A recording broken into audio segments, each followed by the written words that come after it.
আসসালামু আলাইকুম। আমাদের জীবনের সবচেয়ে মায়াবী জায়গা হলো আমাদের নিজ বাড়ি, আমাদের গ্রাম। গ্রাম মানেই এক অদ্ভুত আবেগ, যেখানে মিশে থাকে শৈশবের দুরন্তপনা, প্রকৃতির স্নিগ্ধতা আর নিখাদ ভালোবাসার মানুষগুলো। পুকুরের ঠান্ডা পানি, খেজুর গাছের সারি, ফসলের ক্ষেত আর মেঠো পথের ধুলো, সব কিছুই যেন এক মায়াবী গল্পের অংশ।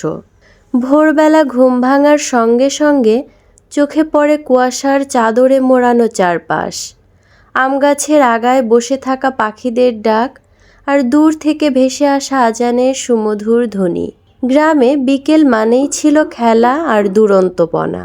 বন্ধুদের সঙ্গে দৌড়ঝাঁপ, চকের আইলে বসে গল্প করা, দাদির কাছে মজার মজার গল্প শোনা, এসব হৃদয়ের গহীনে অমলিন। সন্ধ্যা নামলেই পুরো গ্রাম যেন এক নতুন রূপ নিত।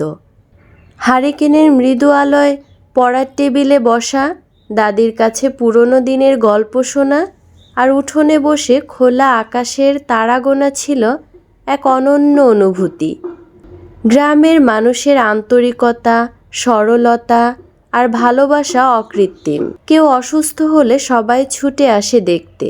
আনন্দের দিনে পুরো গ্রাম একসঙ্গে উৎসব করে। বিয়ে, ঈদ, নবান্নর সময় পুরো গ্রাম যেন এক পরিবার হয়ে যায়। আজকের ব্যস্ত জীবনে শহরের কৃত্রিম আলোর নিচে দাঁড়িয়ে মাঝে মধ্যেই চোখ বন্ধ করলে মনে হয় আমি যেন এখনো সেই মেঠো পথে হাঁটছি। চারপাশে শস্যক্ষেতের দোল খাওয়া দৃশ্য, বাতাসে ভেসে আসছে পাখির ডাক আর সন্ধ্যার পর ভেসে আসছে মাটির চুলার ধোঁয়া। সত্যি বলতে গ্রাম শুধু একটি জায়গা নয়, এটি আমাদের শেকড়, আমাদের অস্তিত্বের গভীরতম এক বন্ধন।